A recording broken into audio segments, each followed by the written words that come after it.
3:45 a.m., June 5th, 1944. D-Day -1.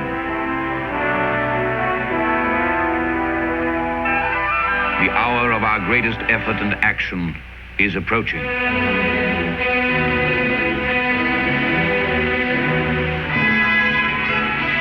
We march with valiant allies who count on us as we count on them.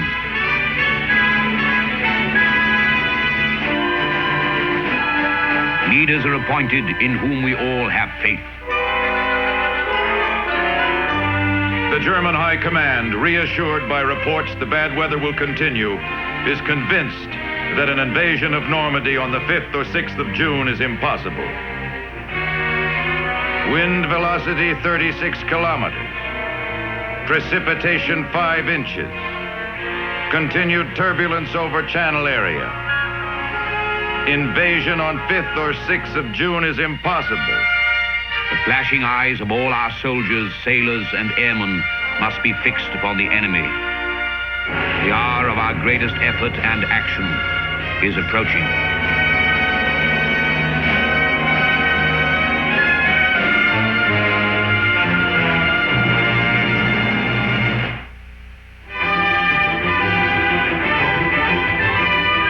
Since the days following Dunkirk, picked Allied forces have been training in every phase of invasion tactics.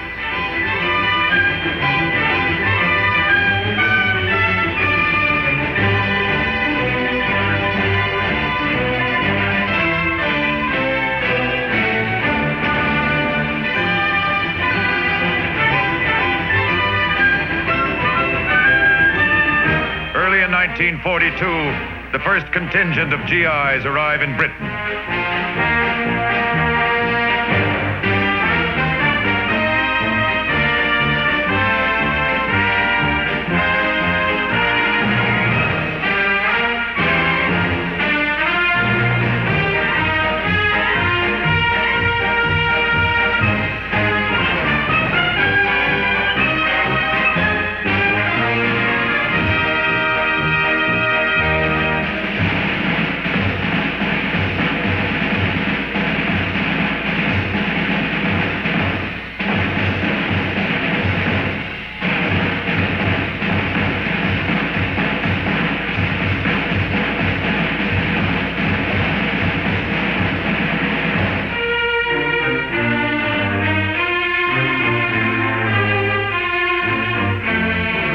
On January 14th, 1944, 5 months before D-Day, a one-time Kansas farm boy arrives in London to keep his date with destiny.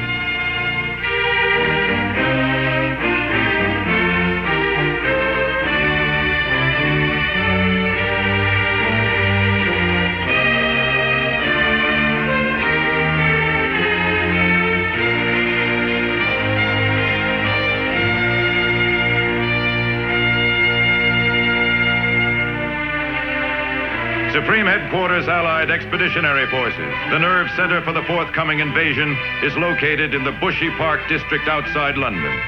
Home for the next 6 months for Dwight D. Eisenhower.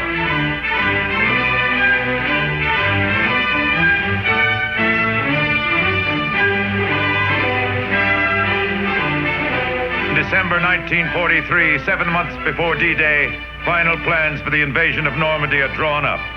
Its name, Operation Overlord. This monumental plan to reconquer Europe was the most closely guarded secret in the world.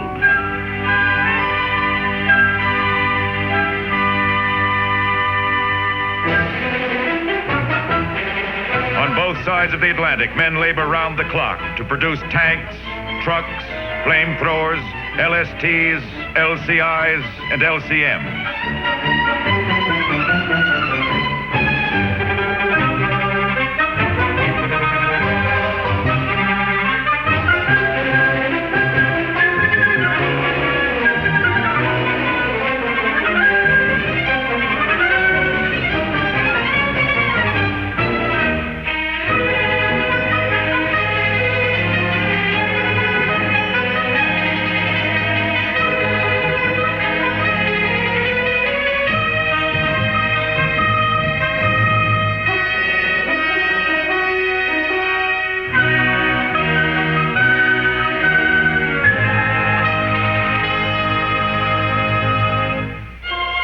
D-Day approaches, maneuvers are intensified.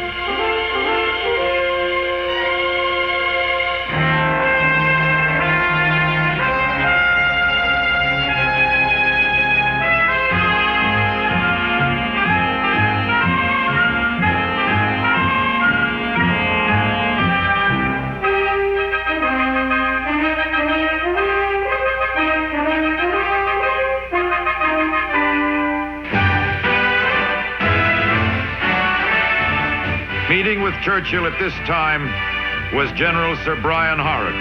Now, I knew that he liked action, so I arranged for his visit to terminate with a full-scale attack from the whole division, tanks and artillery and everything, all firing live ammunition. But I also knew that he had to be up in the front line. He would never stay back. So I had a small stand made about 200 yards from where the shells were to land. And I can tell you I spent a very anxious day, because it only wanted one shell slightly off target, and the Prime Minister might have been killed.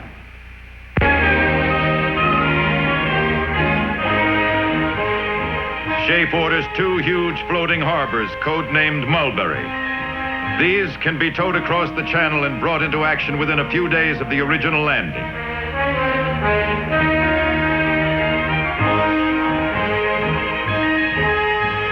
They were part of the secret preparations watched by Lord Mountbatten.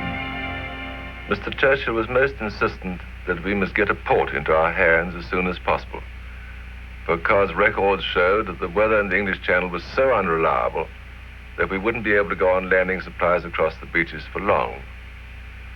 The trouble, however, of capturing a port would be that this would be heavily defended, it'd be a long and costly business, and the port, in the course of its capture, would have its facilities so completely destroyed, it would take a long time before we could get them going again. And from this, gradually and naturally developed the idea of bringing our own port with us. This scheme, as all the world knows, was called Mulberry. They must float up and down with the tide. The anchor problem must be mastered. Don't argue the matter. The difficulties will argue for themselves.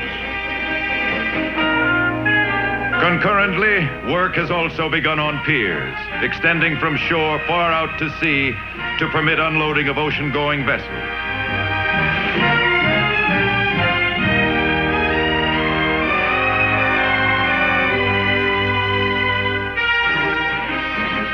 The whole project was majestic. Breakwaters would be spread in a great arc, enclosing a large area of sheltered water.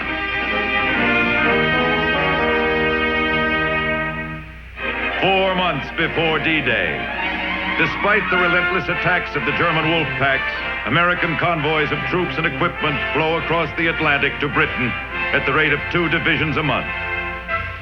Stoically, the English people listen to their tight little isle groan under the weight of 1.5 million American men.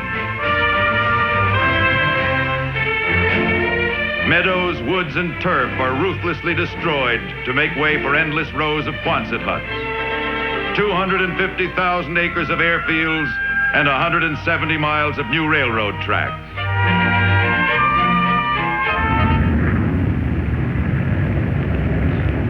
Thousands of Allied aircraft step up round-the-clock bombing of the West European coast.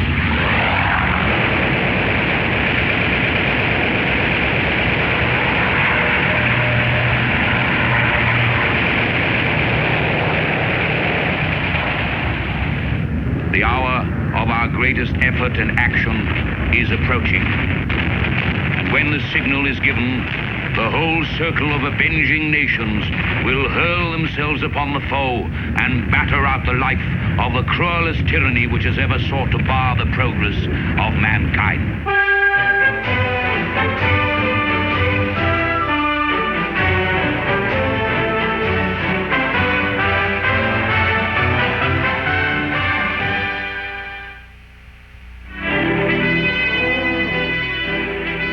Across the channel, the whole front bristled with obstacles. Defenses had been built and manned. The enemy expected us, but they did not know where, or when, or how. The enemy was bound to know that a great invasion was being prepared. We had to conceal the place and time of attack and make him think we were landing somewhere else and at a different moment.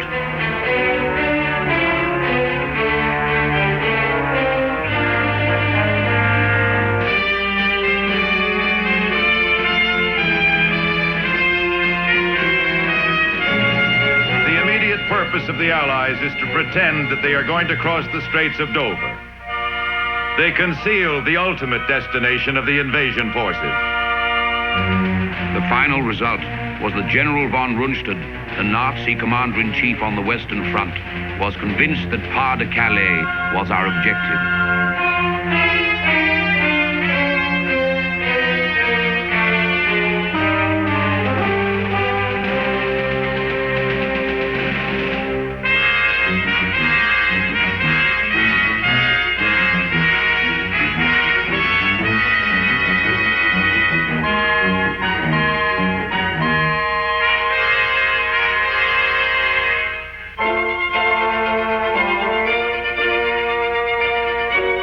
2 months before D-Day, the Allies do everything possible to deny the Germans information about Operation Overlord. Coastal areas were banned to visitors. Censorship was tightened. Letters, after a certain time, were held back from delivery.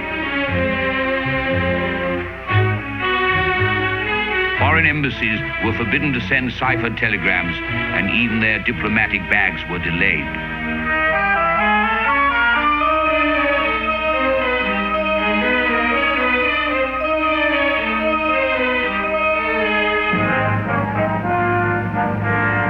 Six weeks before D-Day, all travel to other nations is stopped. As tightly as possible, England is sealed off from Nazi-dominated Europe. And the standing joke in London is that the 1,000 barrage balloons flying overhead were all that kept the island afloat.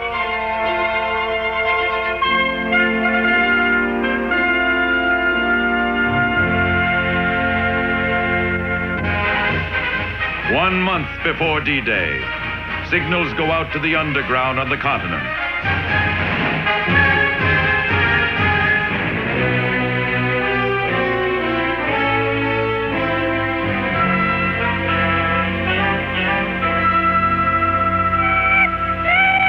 The Maquis begin to sabotage German installations.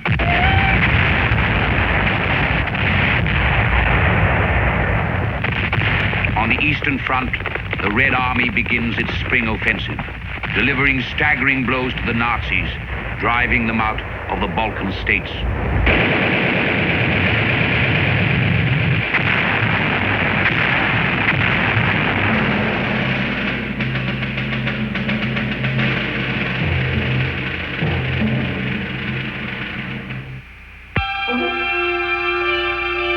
On May 23, 1944, General Eisenhower decides he can no longer delay confirming that D-Day will occur on schedule.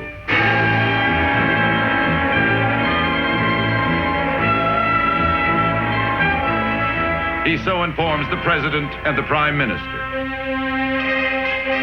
Events now began to move swiftly and smoothly to the climax as subordinate commanders were informed. I thought it would not be wrong for me to watch the preliminary bombardment in this historic battle from one of our cruiser squadrons.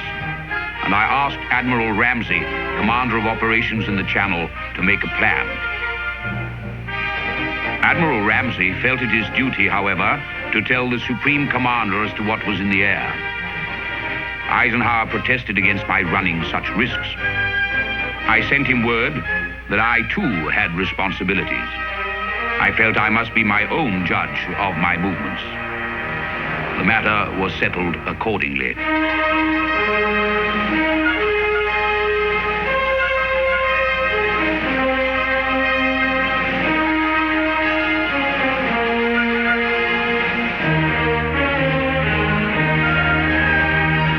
During the afternoon of May 31st, D-Day -4, Churchill receives this letter from the King. My dear Winston, I don't think I need emphasize what it would mean to me personally and to the whole Allied cause if at this juncture a chance bomb, torpedo, or even a mine should remove you from the scene. The right thing to do is to remain at home and wait. I hope very much that you will see it in this light too. Believe me, yours very sincerely, George R.I.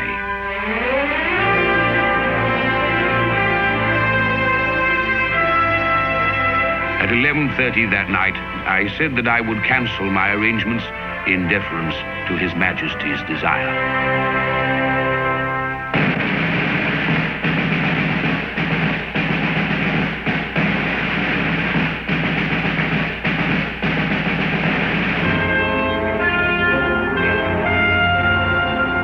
On the morning of D-Day -2, the skies over the channel are heavy with clouds, buffeted by a strong westerly wind.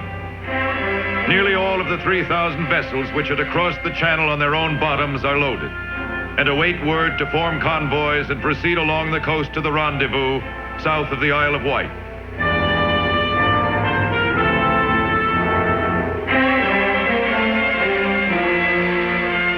The Prime Minister spends most of the afternoon of D-Day -2 wishing the men Godspeed.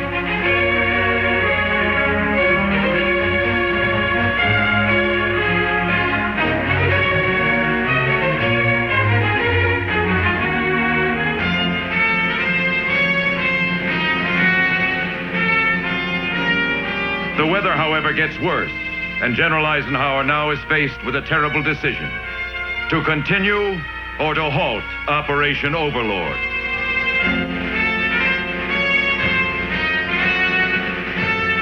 The Supreme Commander meets with his meteorologic committee, headed by Group Captain J.M. Stagg.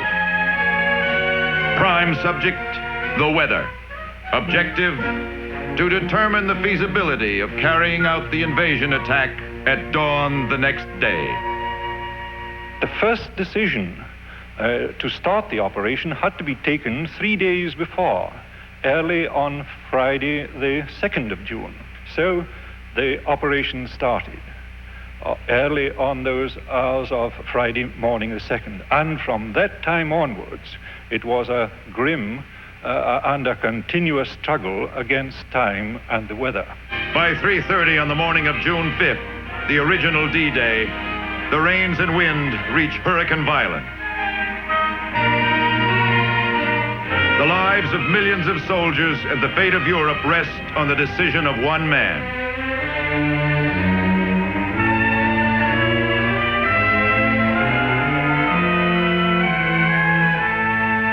Late that Sunday afternoon, reports from the Atlantic suggested that unforeseen developments were taking place very rapidly, much more rapidly than we could have expected, and we saw that if those developments continued, they could bring a brief but improved interval of weather into the channel, which might just allow the Supreme Commander to get the operation going again.